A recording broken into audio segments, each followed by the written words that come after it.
Welcome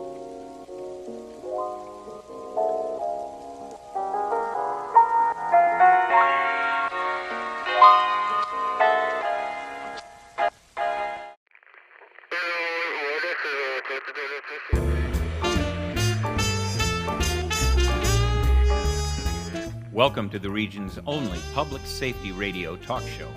It's time again for the Sheriff's Report, your weekly radio call from Sheriff Ozzie Knezovich, now in its third year on the air. Radio base to the Sheriff. Come in, Sheriff.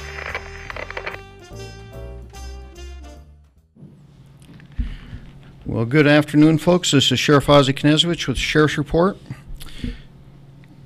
In case you don't know, during this time of the year, every 4 years, the Sheriff's Report switches into kind of a political mode. The program is paid for by my re-election committee. So I like to bring in candidates for other offices because I get to work with them. And I get to talk with them at great lengths during the time that they're in office. And I think it's really important for people to understand who's running, why you're running, and things like that. So with us in studio today, we have Leonard Christian, who's running for Spokane County Assessor. That position is an open seat this time. The current assessor, Vicki Horton, is retiring. Vicki has done a great job for the community, and I really respect her leadership. But with that said, open positions, there's only 2 people running for this spot right now. Right. Both Republicans. Yep. Which in this state, because it's top 2 state, you both go on to the general. Mm-hmm. Some people still don't realize that. They think the primary top 2, if you're both Republicans, you're going forward. Yep. So, Leonard, you have a kind of a broad range of background and knowledge. One of the things that I think that you're really proud of is your time you spent in the United States military. Mm-hmm. So why don't you give folks a little bit of a history of what you've done in that arena, and you're also a realtor, mm-hmm. which I really see the benefit of having that type of knowledge come into the assessor's office. So let's talk about those 2 aspects. Give us a little bit of a breakdown about your military career and your current career. Okay. Well, first of all, we moved here into Spokane shortly after the World's Fair in '74, so I'm a Spokane person. Went to Gary Junior High and also to Ferris, did all 4 years at Ferris High School, so from Spokane. Got married just 9 days after high school graduation, and then about 2 weeks later I was in basic training down in Texas, where everyone in the Air Force goes to basic training in Lackland Air Force Base, Texas, so it's just the one training base. After that, went out to a base that's since closed in Illinois to learn how to be an aircraft mechanic. And then my first duty station was, I joined the Air Force to see the world, so I got stationed at McChord over in Seattle. You saw part of the world. So, yeah, saw part of the world. Yeah, a very small part of the world. So, and spent my first 10 years there actually in the Air Force. So from '84 to '94, we're completely at 300-ish miles away from home. So we were able to come home for Christmas and things like that. But over there, it was kind of neat. McChord is well, at the time it was a MAC base, which is Mobility Air Command, and of course then it switched to AMC, or Air Mobility Command. But we worked on huge cargo airplanes, so the big 141s, C-130s, C-5s, now then the C-117. And so the majority of my beginning career was working on these massive cargo airplanes, and I just remember walking in right out of high school into the hangars like, oh wow, look how big this thing is. And I was going to get to actually work on it. And the interesting thing about it was I just had an aptitude for mechanics and caught on to stuff. So literally within about 2 months, they put me in charge of the auxiliary power unit, which was very rare. But they're like, yeah, you know what you're doing, and just go for it. And so by the time I turned, I believe, 21, I was actually in the pilot seat running these engines up out on the ramp, doing all the tests. So when all the other folks are out there, partying, I was getting to enjoy a career working on airplanes with a huge amount of trust. It was a lot of fun. So from there, I volunteered for a new challenge and volunteered for recruiting duty. And again, what was I thinking? I don't know. But it taught me a lot. I became number 10 in the nation out of Kalispell, Montana. Don't know how that was even possible, but enjoyed that time, learned how to deal with the public. A lot of young folks was interesting. Your career was riding on some 18-year-old's decisions. Then young folks don't always make the best decisions. I get that. I was there once as well, but they did really well in it and enjoyed it. But at the end of the 4 years, decided to go back to the mechanic world, and so went down to Phoenix, Arizona, where they needed me to run an engine shop. And so here I was in charge of myself in recruiting. Now I'm in charge of about 360 airmen running a major engine shop. I thought that was pretty exciting right off the bat. So you have that leadership experience. Absolutely, absolutely. That's where you learn how to manage a lot of people, a lot of shifts, a lot of assets, we were dealing with probably $1 million worth of parts on a daily basis. So the budgets onto those and tracking every one of those parts, it was interesting because if you missed one of those parts, they'd come and say, "I don't think you made $100,000 this month, Leonard. So you need to go find the part." It's very strict accountability. Extremely strict accountability. Now, the assessor's office. Mm-hmm. How are you going to translate that experience into the assessor's office? Well, the neat thing about it is I've been a realtor since I retired in 2005, and so I don't see the assessor's office maybe in the same light some folks do. For me, I see it as every one of those doors is a family. And so I see the heart part of it, but I also see the management part of it. But I've also seen that those homes are unique. So just because you're living in a 700 square foot shadle rancher doesn't mean it's exactly the same price as the next door neighbor who's done a lot of updates and maybe has a garage. So I understand the uniqueness of the Spokane market, and I think that's going to help in the assessor's office. But as far as the leadership and management skills, certain types of folks, we're all created differently. Some folks are good with dealing with numbers and go to job, the same job every day, and be very, very happy, resistant to change. And then you've got the other folks who don't mind changes and make excellent managers and supervisors. And I believe for myself, they've been very reluctant to change in that office. They're still working on some Microsoft products that are outdated and no longer supported. They've gone on and wanted to hire purchase a computer program to speed up the process of assessing properties, but they're slowly implementing this stuff, and which ends up costing a lot of money both ways because you've got the new product and the old. And as you kind of know, if you still have the product you're not as excited to move to the new program. A lot of folks are. So today they're still taking pictures with a digital camera, making notes on a clipboard, coming back to the office and typing this in. Well, honestly, they have the software. They've already purchased the software. You could be in front of the house, take a picture, answer the questions, and move on. And we've just saved the time. Well, time is money in the county budget. One thing that a lot of people, when they talk about certain elected offices, Mm-hmm. assessor, Right. I'd be willing to bet a breakfast that if you walked out the door and asked, what does the assessor do? Not very many people would be able to answer that question. Yeah. So what does the assessor do so the people watching this are going to be able to have an idea of why it's so important that they make sure that they're choosing the right person to run this particular office? It's kind of funny you mentioned that because I literally was over at a neighbor's house last night. He's getting ready to move, and so I had to talk with him. And he's got a yard sign for me in the front yard. And he says, "What does the assessor do, Leonard?" So it was an interesting that you would say that because that's exactly, I thought everybody knew what the assessor does, and it's not true.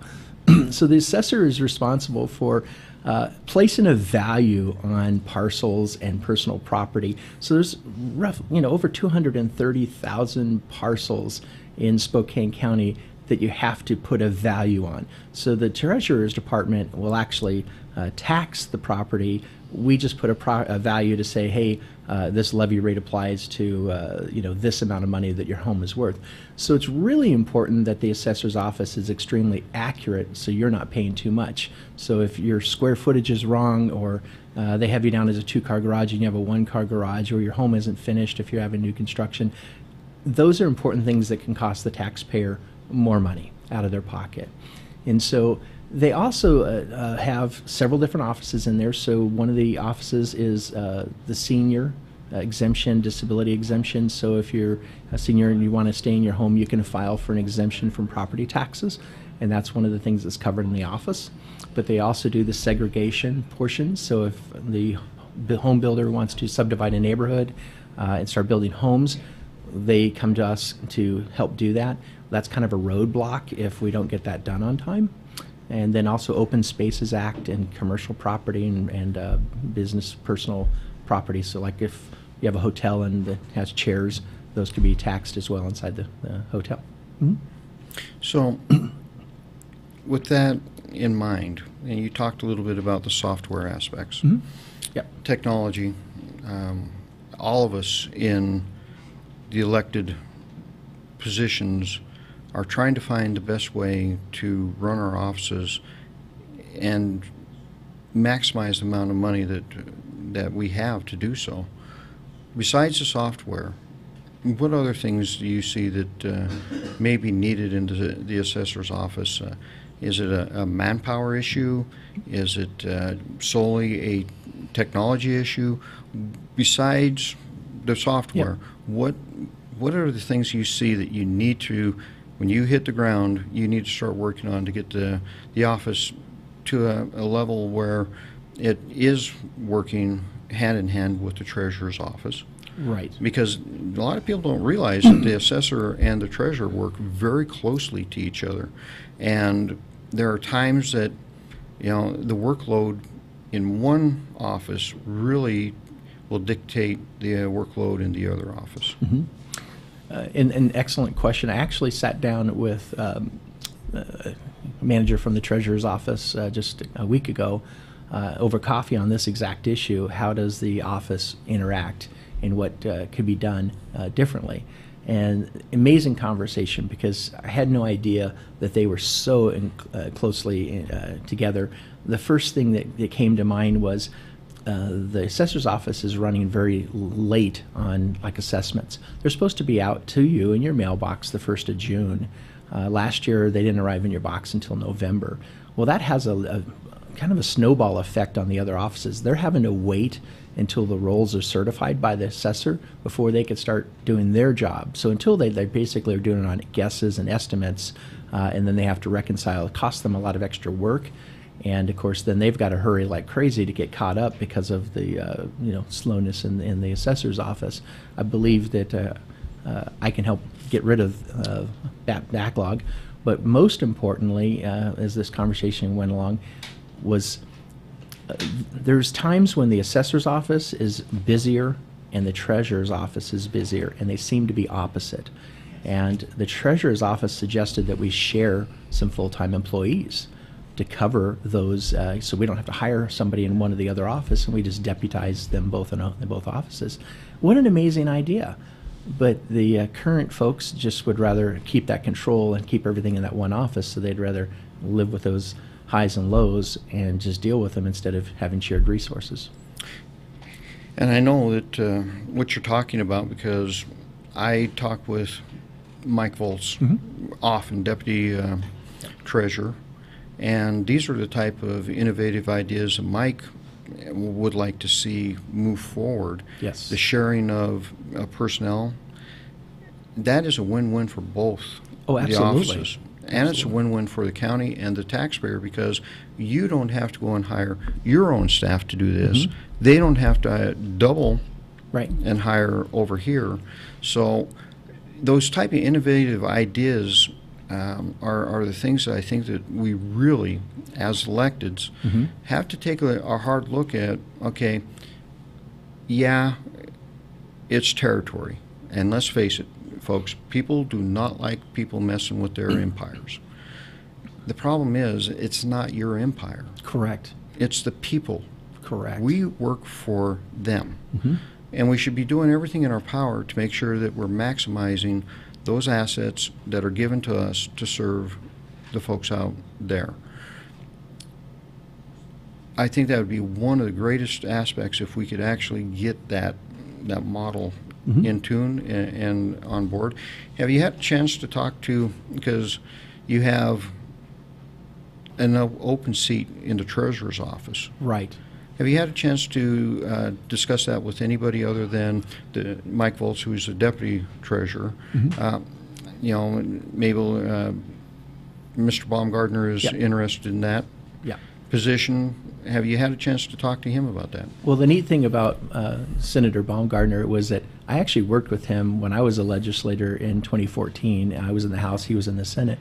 But we became friends. I helped him on his original campaign. I've helped him since and get into office. So in reality, we already work really well together. So him being in that office, we've worked on several bills together.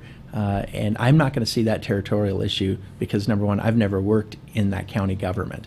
I'm coming in as a new outside face who's going to look over every system, every process, and see where we can make the best improvements in those to save the taxpayers money.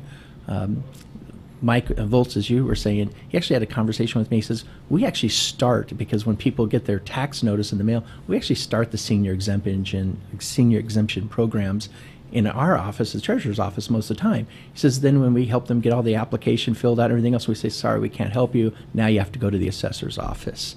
And then when the assessor's done, it comes back to the treasurer's office. So it's a very cumbersome process that they are usually the ones that start it. And it'd be easy just to remove that whole thing. It's like anyone can look and say, hey, they either qualify or they don't. Why can't the treasurer's office help us out with that?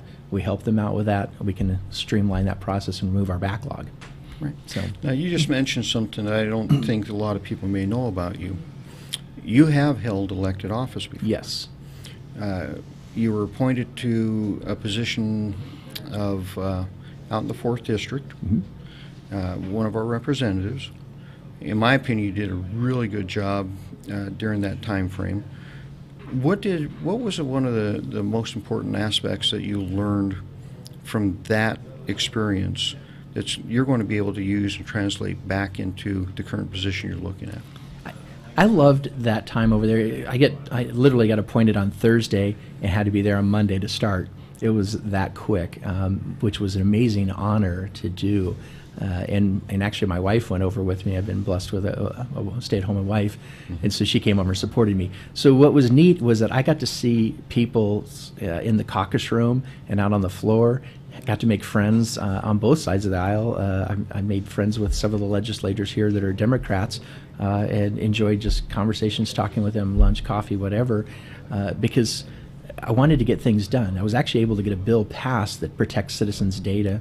When cities gather data to annex it, when they're done with their annexation, they get to destroy that data to protect you, and so it's not out there for public records request. It was a neat bill, but that took a lot of work to get signed into law, and actually got signed by Governor Inslee in 2014 into law. So I got to see how folks work together and implement that, and I believe that's going to be a very big asset coming into the county, because I've already know the current commissioners well. I've worked with them along on their campaigns several times, and so I understand that's going to help us get the ground started right away. So there won't be this huge lead-in program because I already know them. The time that you were in the legislature, you mentioned something that has really become a lost art, and that's the ability to work across the aisle, to build a coalition, to find the common ground. Do you see that as being as important with the position that you're about ready to come into? Because I know that you're a partner-centric individual. You believe that in order for people to be successful, in order for the entire public to be successful, those of us that are elected really do have to work together. And this may be heresy for some, but that means overlooking the letter behind your name, so we can actually get things done for the people. Yep. You, when you were in the legislature, had that ability. You were respected on both sides of the aisle. Yes. That's one of the things that a lot of people don't realize, is that in the short amount of time that you were actually there, you were able to build that respect from both the Democrats and the Republicans in the legislature. Do you feel that you bring that same passion today, even though we are now a more divided political entity, nation? I've never seen it this bad. Right. And there it is bad. We have folks, my sister-in-law has not really spoken to us since Trump was elected, and I don't get that, because it was a pretty nice relationship before that. And as soon as he made it into office, all of a sudden she refused to talk to us. We haven't spoken in probably well over a year. And it's just no different than it was just because a president was changed. Makes no sense to me. We've reached out to her several times. But so I bring that down. When I was a recruiter, you learn to answer your phone. As a realtor, you answer your phone or you're not making any money. And in the days of technology, as far as a text message and all of this, the idea of still calling up somebody and saying, hey, you got time for a cup of coffee? Or do you want to come over and have a barbecue in the backyard? Or let's go to dinner. I know I know you're busy, but let's go to dinner. Because getting to know somebody and what drives their beliefs, in my opinion, if we come together, we can do a better product for the county and the taxpayers of Spokane and the citizens of Spokane by understanding why somebody feels that way and not saying, oh, I'm the assessor, get out of my office, it's my kingdom. No, we want to work together the best we can, and that usually involves reaching out, shaking hands, and not just sending a text. I don't like text. Matter of fact, I don't like email very much. Yeah. Because in those forms of conversation, you don't get to hear a person's voice like you would on the telephone. Me, personally, if I have something important to talk to somebody about, I go and talk with them. Yep. Face to face. That way there's no misunderstanding, because I can type it out on an email, and what I typed is not what you're going to read, because you're not going to read it with the same type of emotion or context or anything else. That's a lost art. Yes. It really is. The ability to communicate with people one-on-one and resolve issues is probably one of the most important aspects that an elected official has. You can't run away from the public. So what kind of open door policy to the public are you going to have? Well, this is interesting. I've had the same phone number since I moved back to Spokane after retirement. When I was in the state legislature, I had the same phone number. Should I be elected assessor, I will keep my same phone number. You can find it on the internet. So I have no problem answering the phone. Sorry, it does shut off automatically at 10 o'clock at night, and it doesn't start ringing until 7. So if you're between those hours, I need my sleep and personal time. But and other than that, the phone rings, I either answer it, or if I'm in a meeting, I'll call you back, usually within 20 to 30 minutes usually. But my belief is we're the second highest number of appeals in the state. That's folks not happy with what they feel like their house is assessed at. Second highest number. So that's a lot of times can be solved by somebody from the assessor's office, maybe the assessor, reaching out and going, hey, I noticed you file an appeal. Let's talk about your house. Let's save all that time and effort and taxpayers' money of running that through the system. Sometimes it's something simple. And you can't do that over a text or an email. You need to call somebody and say, hey, why do you feel that your house doesn't match that? Maybe we need to go and show you why we feel it did. And I think, again, one-on-one saves a lot of time, effort, bad feelings. And I think this office could have a lot more positive image just by being more accessible and reachable. Campaign, we have about 2 minutes. Okay. how's the campaign going, and how can people reach out to you and help you in your campaign? Well, the campaign is going really great. I'm kind of lucky in the fact that this isn't my very first campaign, and I've helped out on so many campaigns that I feel like we're not making the same rookie mistakes we would have made, several years ago. So the campaign's going well. But if you want to find out more about me, leonardchristian.com. Again, leonardchristian.com is my website. There's some videos on it. You can donate there. You can volunteer. You can join the email list. We try and send out an email list, an update about every 2 weeks. So, all right. Any last words? I really want to thank you for not only having me on the show, but Ozzie, your friendship over the years has been means a lot to me. But what you've done in the community, the fact that you show up to all of these events, you're accessible, people can walk up to you on the streets and talk with you. I want to model that. I want to make sure that I'm available for folks when they have issues with their senior exemption or their home value. And since I've seen you in action and that you've done that, I have no doubt that you'll be a great asset for the Spokane County Assessor's Office. I wish you all the luck in the remaining part of the campaign. Primary's coming up, folks. Important to vote. The ballots are going to be coming out in just under 22 days, I believe it is. Mm-hmm. So that's going to be the biggest part of this election cycle, is you, the people, getting out and actually voting. And folks, it's easy. The ballot comes to you in the mail. You open the ballot up, you fill it out, you send it back. If you don't do that, you are losing the most vital aspect of your rights as an American citizen, and that is how we change the course of our government. We don't do it with force, we don't do it with hate, we do it by simply showing up at the ballot box, and you don't have to do that anymore. It comes to you. Please vote. This primary is very important. This is Sheriff Ozzie Knezovich with the Sheriff's Report. Have a great day. Thank you. The Sheriff's Report is a joint production of Spokane Talks Media and KTW 630 AM and 96.5 FM, which are solely responsible for its content. Ask a question, recommend a guest, or watch this program again anytime at SpokaneTalksMedia.com. Have a safe day.